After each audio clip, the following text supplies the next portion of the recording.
Yeah, we still have a number of people that are joining, so we'll just wait a couple of minutes.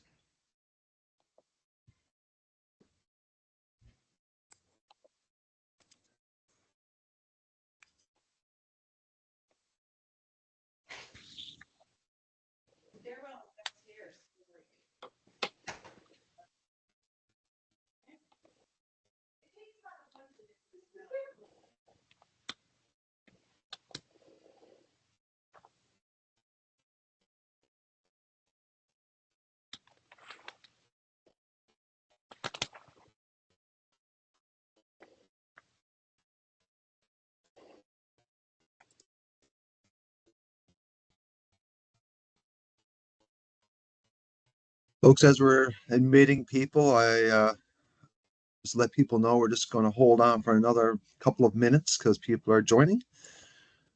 So if you don't mind muting yourselves, and we'll wait another minute or so. We do have a number of people that are registered, so I want to give them time to join in.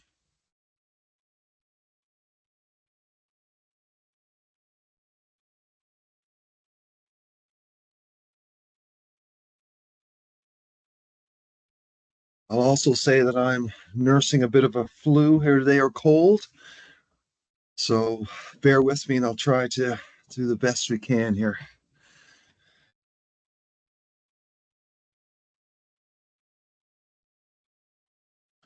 We'll go one more minute and then we'll jump in because we do have a lot of stuff to cover today. So I'll wait one more minute.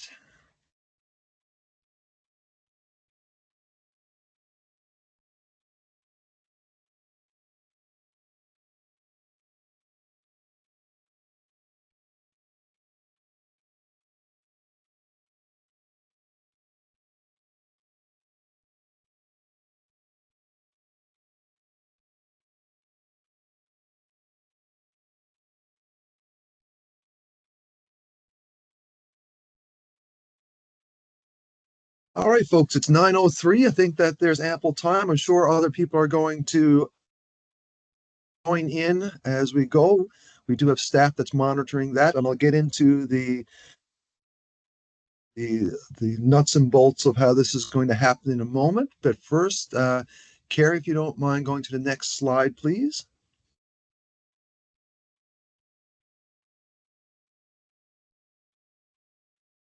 There we go. So welcome everybody. This is something that's very exciting for most of us here. I've been a part of this journey for quite some time. Before we get into the introductions, I would like to do a land acknowledgement, and I am going to read this. This is something that our team worked on that we're very proud of. So after that, then I'll do the housekeeping and some introductions.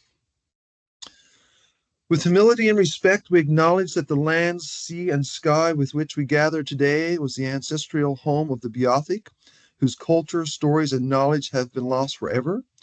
We acknowledge the island of Newfoundland as the unceded traditional territory of the Beothuk and Mi'kmaq, as well as acknowledge Labrador as the traditional and ancestral homelands of the Innu and Inuit.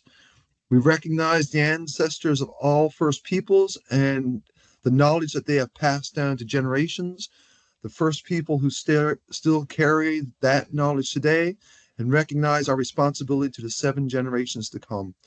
We do so by carrying open hearts and minds to the lessons of the past, the wisdom of the present, and the hope of the future.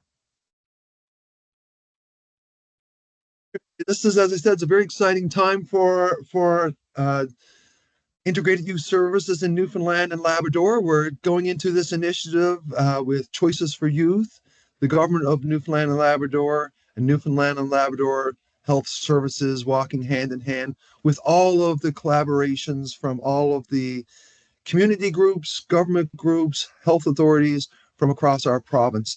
Today, we're really looking at doing a 101 session the request for proposals that was launched last week, and we should get into most of the details with that. A couple of housekeepings, and then we'll do introductions. With questions, I do want to say we'll have a moment at the end just to speak in detail about how questions will work with the RFP. But for now, you can put your questions in the chat room, which is being monitored by our staff. And we're also asking participants to put their name and organization into the chat room as well, so we can capture who's attending today. This is being recorded. We do have a lot of materials to cover, but this is our second session, and we did it within the 1 hour time limit last time. So we'll look to stick to that timeline. One big important piece is we do have a website that we launched as well, and if everyone can write that down, it's NLIYS.ca, and I'm sure, Krista, you could put it in the chat room as well. You'll find there a frequently asked questions section. So if some of the questions aren't covered here today with this webinar, which will be posted as well, it should be found in the frequently asked questions section of the website. There will be new questions. Last time we had a meeting earlier this week, some new questions came up that we will address.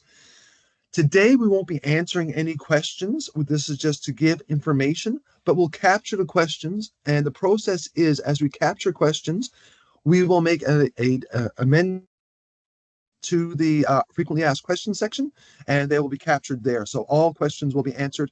And we're doing that so it's fair for everybody, so that people during the last webinar is getting the exact same information as today's participants. And then everybody who is putting in an RFP can see the responses.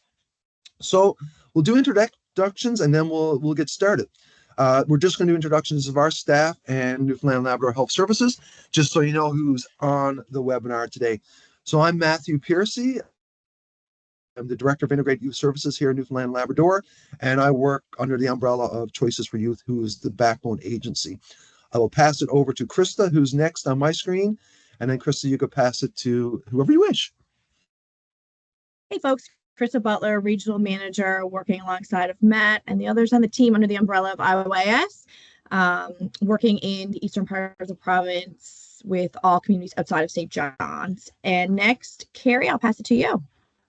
Hi, everyone. My name is Carrie Penny, and I work with Choices for Youth, supporting integrated youth services and fund development and communications. I guess to Kim. Yes. Hi, everyone. I'm Kim Ganny. I am the Director for the Primary Healthcare Strategic Health Network with NLHS, and we are partnering with Choices for Youth, Integrated Youth Services, Department of Health on this. So really excited to get this going along.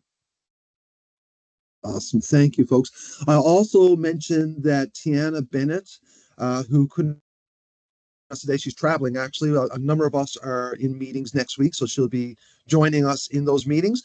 She covers the western portion of Newfoundland and all of Labrador, and she's also our Indigenous lead with this project. So thank you very much. I will say a lesson learned from the first meeting that we had is that my screen freezes up if I leave my camera on.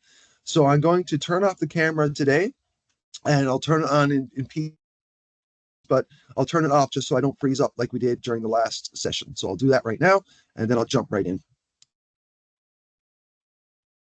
Next slide, please. Thank you. So as I said, this is a major initiative for our province, and it's something that is international in scope. Every province and territory in Canada is at some stage, and we'll talk about that in a moment or two, with the operations of integrated youth services. And I really think that we couldn't get to where we are today without the strong partnerships of everybody throughout the province. A number of you have been part of many, many meetings that we've had to get us to this point.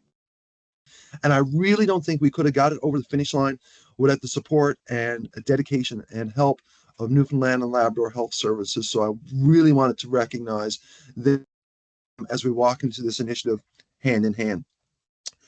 So what is integrated youth services? And I'm going to go off script a little bit here. Integrated youth services, as I see it, is if an individual comes in to look for supports with regards to housing, with regards to mental health, addictions, etc., You're getting all of that wraparound support in one location. Barriers are cut down because we're all working together. The individual has to tell their story once. They can tell as much or as little as they want, but we could provide that support. Just imagine if a youth comes in similar to Carter down in St. John's. That's the one IYS site that's in operation currently. If a youth comes into that site and they're looking for a meal, but through conversation, they reveal that they really need some medical assistance. Instead of having to refer them to emergency up at Health Sciences, we could take them across the room, hand in hand, talk to our on-site physician, and get the support they need right there and then. That's what we're talking about when we're talking about integrated youth services. It's a global push to improve how young people and their families find those resources and support. Right now, in our province, Choices for Youth is the leader in youth support and has been tracking homelessness and social exclusion in Newfoundland for over 30 years. They've been operating an IYS site without calling it an IYS site, really in development for over 30 years at this point in time. So what is IYS in the technical terms? It's a collaborative regional approach designed to address that comprehensive needs that youth have in that team-based model. Is the key pieces of the work that we are doing today. Next slide, please.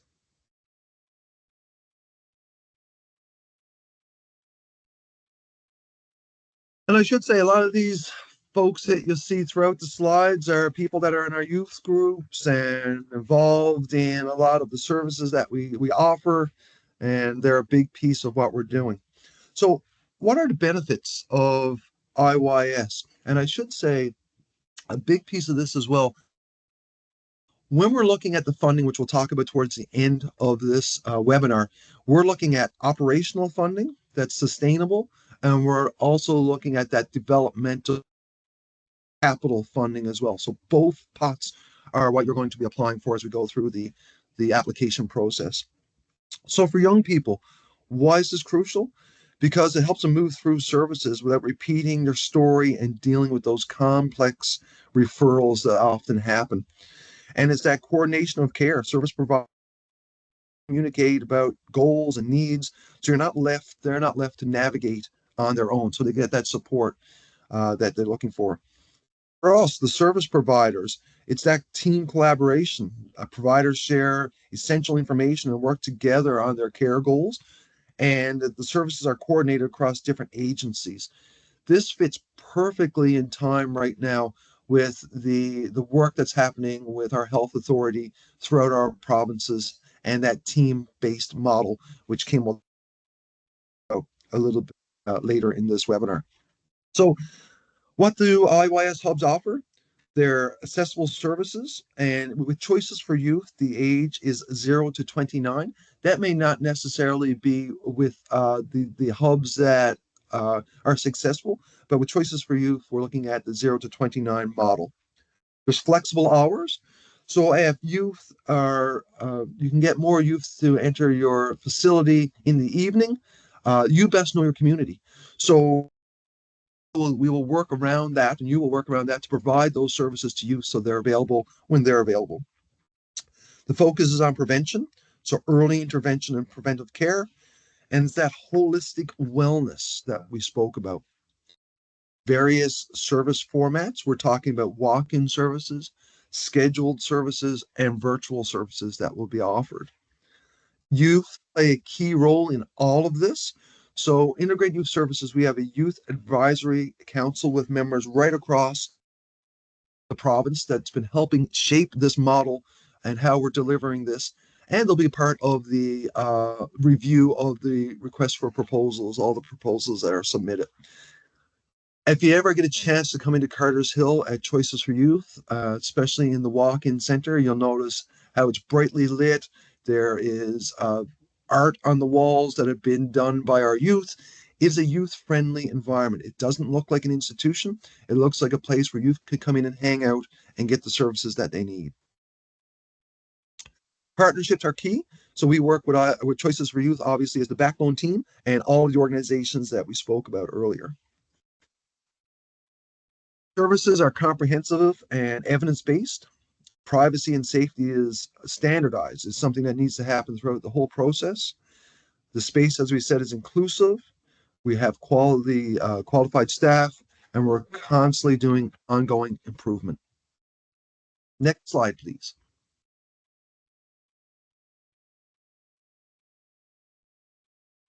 So when we're looking at community engagement and partnerships, that is a key piece of everything that we've done. Community engagement actually began with this process almost 7 years ago. I've been in this process for 3 years in January, and many of you have been a part of this from the very beginning or pretty close to that.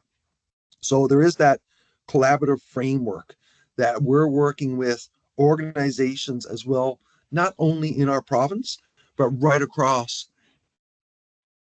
and internationally to roll out the IYS framework.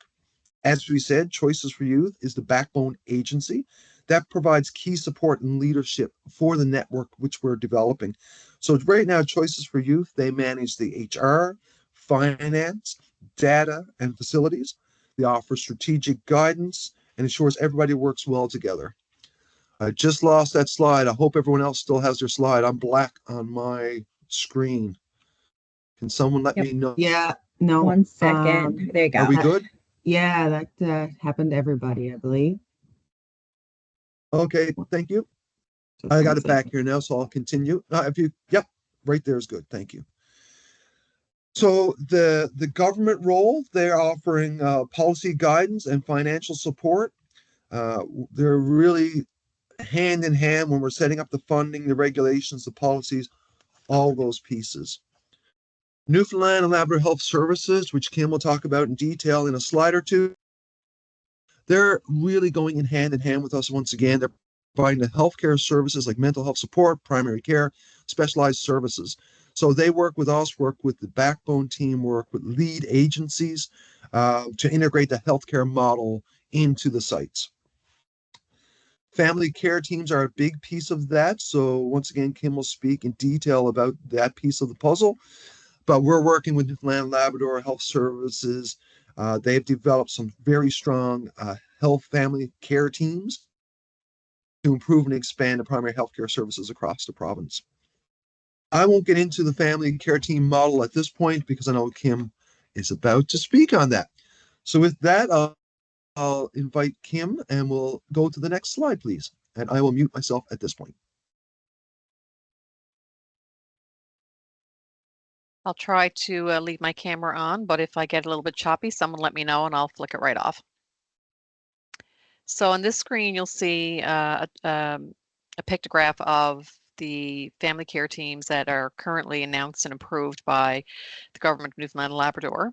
As you can also see, they're color-coded by their operational status, and we rate those as fully operational, partially operational, and non-operational. So just in the last several weeks, we've had some advancement there, which the slide there is nicely updated. So thank you, folks, for that. We have 6 fully operational teams. Most of those are in Eastern Urban Zone, one in Eastern Rural, and then we have Humber Valley White Bay and Coastal Bays that recently became fully operational. And what that means is that they have 85% of their primary care providers in place with the stable staffing level. Teams that are operational, partially operational, they are still offering primary healthcare services there, but they wouldn't be at the same level of stability and maturity, we'll say, as the fully operational teams. They may not have the appropriate number of staff in place, recruited and in place, among other challenges that may be existing.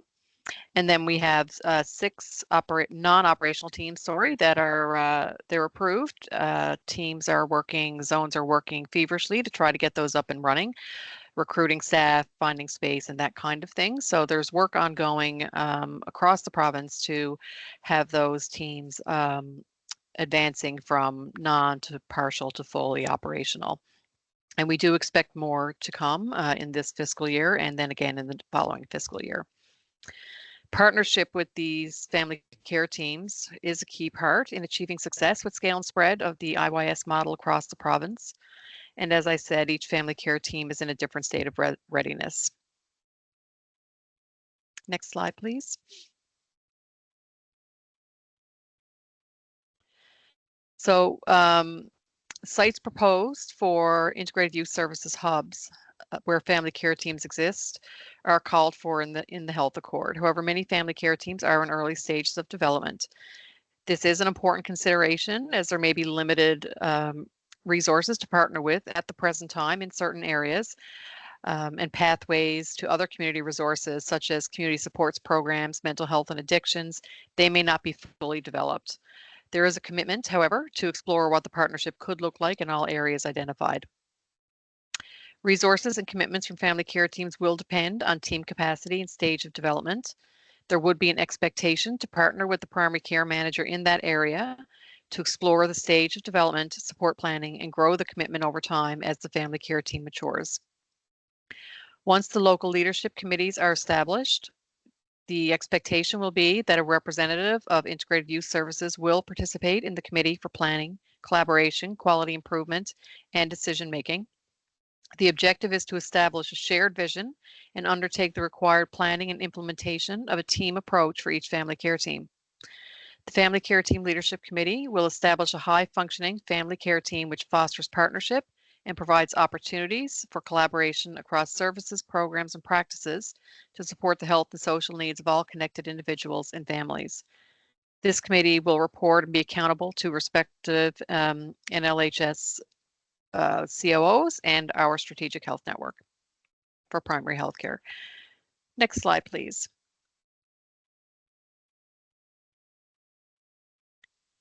So this slide shows the family care team composition.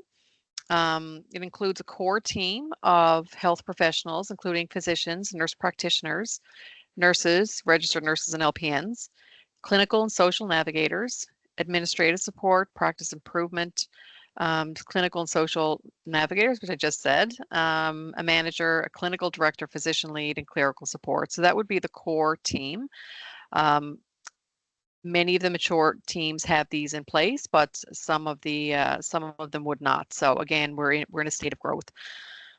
And then based on community needs and available resources for each area, family care teams may also include allied health professionals such as physiotherapists, occupational therapists, pharmacists, and social workers. These team members may be either embedded into the core team, as I just described, and report directly to the manager of the family care team, or they may be an extended part of the team. In other words, a team member who can be accessed through pathways to other program areas such as public health or community supports or mental health and addictions. Family care teams will work with these programs and services, including also developmental health, adult speech and hearing, and other outpatient services to better integrate and strengthen communication and teamwork. Learners from various disciplines are also an important part of the team. That would be physicians, nurse practitioners, nurses, allied health professionals. Next slide, please.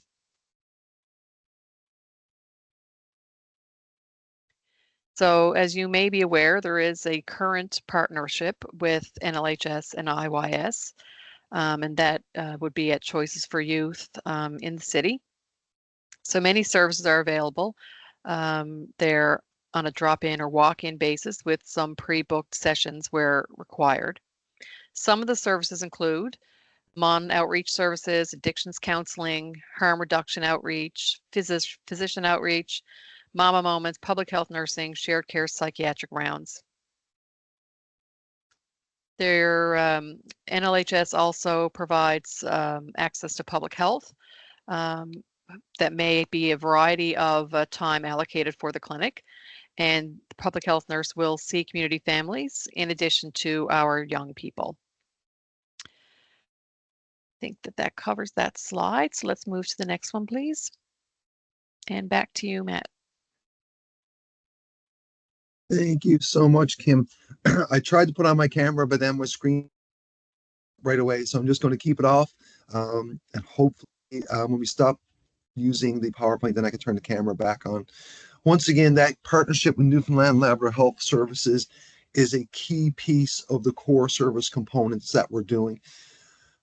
I get to see that on a daily basis when I go into Carter's Hill Place, and it's just phenomenal to see youth come in. Maybe it's through the Mama Moments program, and they have a child that is getting a vaccine or needs to just get a checkup. Walk in and just see one of our physicians without waiting. In most cases, is just phenomenal. So core services. So NLIYS is a part of a pan-Canadian international movement that focuses on establishing youth-focused services based on the common guiding principles. As I said, we're working with youth in Choices for Youth, ages 0 to 29. So our core services, the primary care that Kim just spoke about, the mental health services, substance use services, public health services, social services, youth and family peer support and navigation, and a massive program that we're developing and in partnerships with is our Indigenous programming that Tiana is really taking a lead on helping. So we would expect that these services will be part of the IYS site. And then, of course, there's all the current programming that many organizations are doing and supplementary services, as you can see on the slide right there. Next slide, please, Carrie. So that was a little bit about IYS and what it looks like. And we're right on time with this webinar. So now looking at the proposals that you will find on our website, nliys.ca, and our guidance document that will take you through step by step of the 9 sections that you'll see here on this slide, the proposal overview. Also, I'll say again, the frequently asked questions section that will be updating on a weekly basis. We already got 3 or 4 questions from the last meeting that I'm going to work with Newfoundland and Labrador Health Services and our IYS team to respond to. If not this Friday, then hopefully early next week. So we'll be capturing all those things and the ones that I put there today. With the RFP, we launched this on September 23rd. It's good to say, yeah, you could change the slide. That's fine. We launched on September 23rd. It's going to remain open until November the 15th. That's a key date. After November the 15th, we will not be accepting any other proposals. And we're hoping to identify 2 successful sites that we're scaling to by the end of this fiscal year. So the end of this December, we are hoping to identify those 2 sites and begin work in development of those sites in the new year. Keep on that slide there. So the application itself, the very first section is the IYS Hub applicant information. As you can see there, we're just asking for very basic information. Each submission should have at least 1 lead agency, and we do describe in our website again what lead agency is, but basically that's taking on the responsibility of hosting or being a part of that, hosting the site itself. There could be lead agencies, so just make sure that you get all the information, name, address, email, phone, etc. in there. Also, many of the lead agencies that we're working with are part of steering committees that have a number of partners. We want to identify key partners, same thing, name, all those sort of stuff. So that's the easy part. Next slide, please.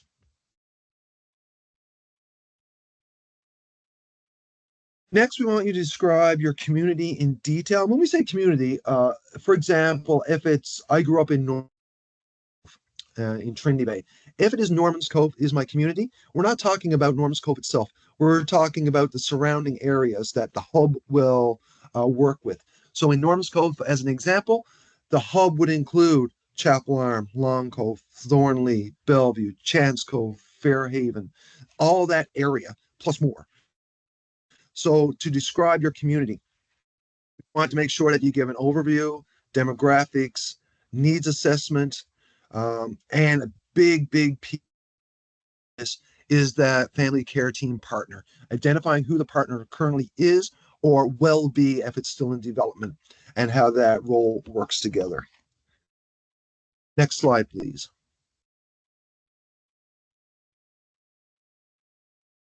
Now let's talk about your proposed IYS hub. So you want to define your hub's vision, including objectives and goals, describe the current integrated youth services in your region, and identify any service gaps. So any programs and services in your region that is currently ongoing with different organizations, with the town, with government, any of those sorts of things. We want all of those captured so we can see what's in there and then what's missing.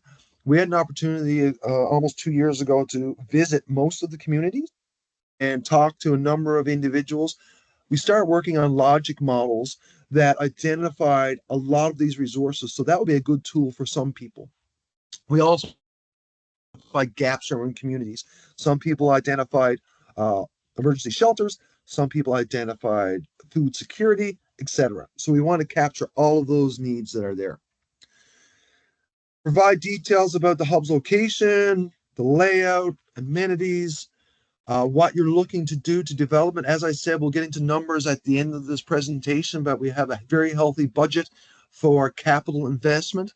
So if you're looking at building onto a facility, if you're looking at enhancing facility, maybe you're looking at renting a new facility and upgrading it. All those things can be identified as we move forward. Next slide, please. I always take a second to look at all the pictures. I know we've looked at these a million of times, but it's so good to see our youth and our staff. That's Tiana there with her hand up to her face. I mentioned her name a couple of times, and some of the youth that we're working with, and we, of course, got permission to use those photos. So your should also focus on youth and family engagement. As I said, we do have a very strong provincial youth advisory council. We are working on developing a very strong provincial family and caregiver council as well. So that will be upcoming in the new year. Explain how you will include local youth and families in decision making. Our goal too is to have regional youth advisories as well that will feed into the provincial advisory. So working with youth, and many of you already have youth councils on some level working with your organizations. Demonstrate your commitment to ongoing engagement through established structures and appropriate resourcing. Next slide, please.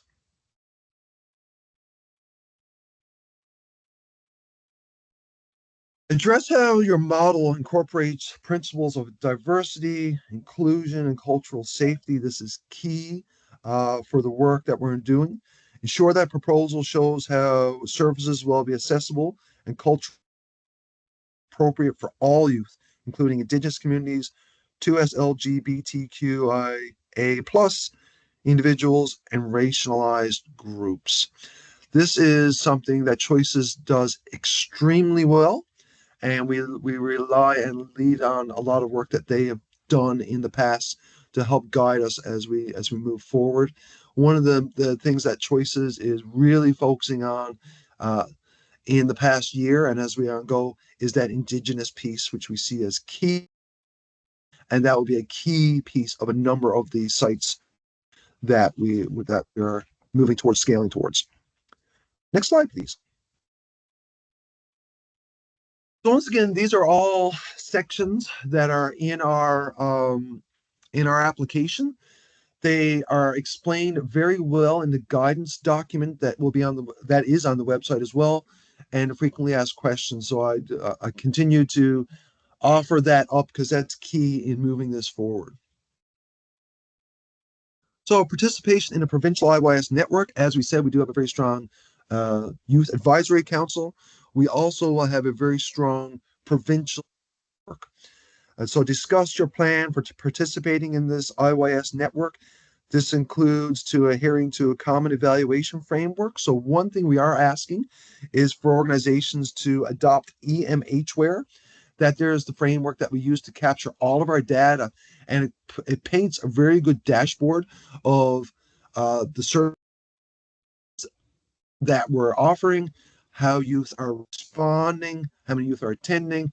We can look at dollars saved by the amount of services that we have when we're looking at government support, and so on and so on. So this is not a onerous task. We do this at Choices for Youth. Obviously, this will be covered off in the expense for all these things will be covered off in the scaling of this model, plus support for EMHware. And the really good thing is, of course, you use this dashboard information to get further funding. But what is more interesting and more beneficial in my eyes is we can see how youth are working through the support services that we offer. We can see if services are beneficial, if they need enhancements, those sorts of things. It really paints a very strong picture of this data on us moving forward. So it is an incredible opportunity for our organizations. Next slide, please. Resources and capacity. These are members of our services that we offer when it comes to providing workforce education and employment. So these are youth that have gone through the program that then go out and then work in the community. In this particular case, with our construction program that we offer. That's the picture that you see there. So right here, we want a detailed budget, and within the request, use a provided budget template. So we do have a template as well. That's a part of this package that you'll find on our website to outline all financial needs. We would like you to capture the capacity for implementation of the hub, including staffing, facilities, and equipment that are required. So really, there's two pieces to this. There's one, which we want to look at the cost of renovation, retrofits, furniture, upfront costs to be completed. That date that I have in my notes here, actually, I don't have it up there good. I originally had spring of 2025. It obviously is going to be extended a lot longer than that. Also, is the operational investment. So, operational investments include costs of materials, rent, utilities, salaries, benefits, etc. So, proposals first year, we're looking at $1,390,650 in capital investment and $340,306 in operational investment for the first year. That will go out to two sites that we're scaling towards. And I should say, we are looking at when we talk about rural Newfoundland and Labrador, in our eyes for this project is anything outside of St. John's Metro. Okay, if you're in Clarenville, you can apply. If you're in Carbonear, you can apply. And of course, everywhere outside of that metro area. Year 2 and beyond, here we're looking at the annual operating budget. This will include rent if necessary, utilities, materials, salaries, benefits, all of those sorts of things. So our operational budget would not exceed $580,612. And this, by the way, all of these things do not include the Newfoundland Labrador Health Services contract. That's all through their work. Also should outline any key in-kind contributions from lead agency, so services that you're currently offering, staffing, all those sorts of things. NL Health Services, your steering committee organizations, how you partner with them, all those things can be included in that in-kind piece of work. And once again, I should say all of this information is in that guidance document that you'll see there.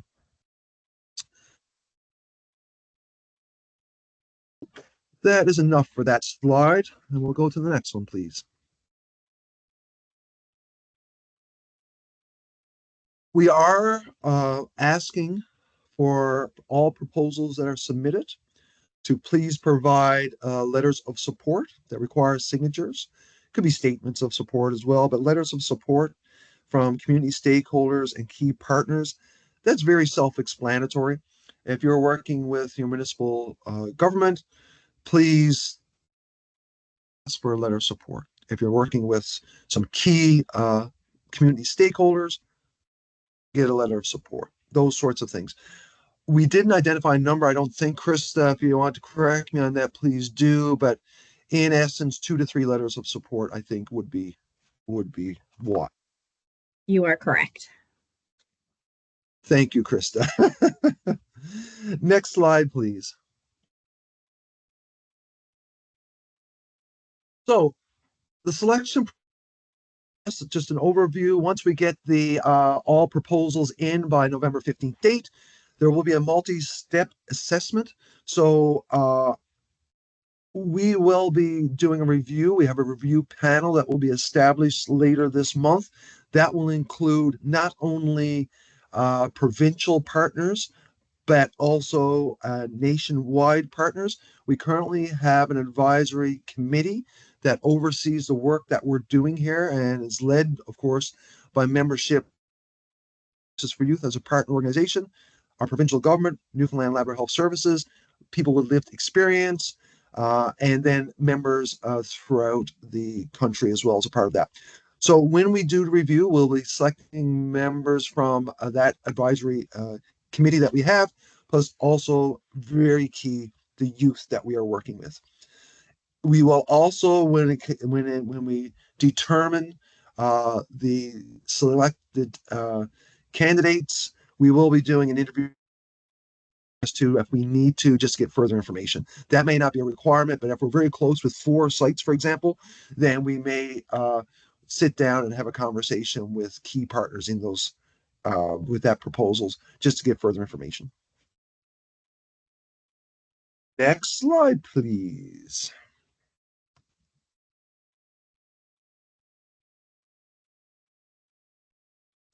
To meet all of our needs, including the work that's happening at Carter's Hill at Choices for Youth, we have so many partners. We could not move this forward with the scaling of 2 sites without the government of Newfoundland and Labrador and Newfoundland and Labrador Health Services as key partners. We also work very closely with Bell, Graham Beck Foundation, RBC, and others. So we'll be providing funding across the 2 new hubs that I had said. We will be working. So when it comes to our backbone agency, Choices for Youth, all those I mentioned that they provide, of course, they'll be providing that throughout the initiative. And a big piece of that is helping community with regards to that funding model, working with our government to get sustainability in funding, etc.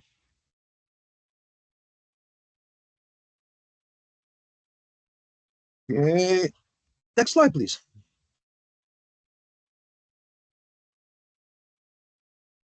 So we are a call to action, and this is what a big piece of this is, and a big piece of media and our social media. Please follow us.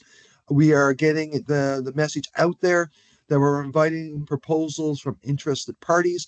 They would include nonprofit organizations, charitable organizations, band tribal councils, Indigenous communities, municipalities, and post-secondary institutions are being asked, if they're interested, to please submit the guidelines before the deadline. We do recognize on our website, do a little bit more information on explaining what nonprofit organizations, charitable organizations, all those things are. So I recommend people to please go and view that website once again. Next slide, please. Questions and support. So as I said, this is an information session today, so we're not going to be answering any questions today. I did see them pop up here, and we'll be capturing all the questions that have been asked in the chat. Any additional questions, I would first recommend that you go to the website, review the documents. Because a lot of things will be captured there. If we're getting questions that are already been identified in the website, we'll just direct people to the website for those answers instead of answering them twice. There it is. You can send in to info@IYS@choicesforyouth.ca. We will email you back automatically, and then we'll respond with the question answer in a timely manner. Next slide, please.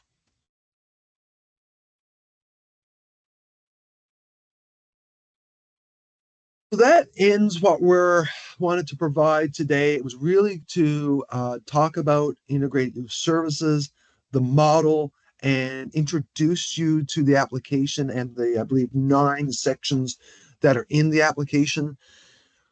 We will be working, obviously, with community to make sure that these things are submitted in the best way possible. We want to make sure that we get the best proposals possible so that we can make a very informed decision to roll out integrated youth services throughout Newfoundland and Labrador. Just imagine at the end of the day having a site where you do not have to travel into St. John's to get services.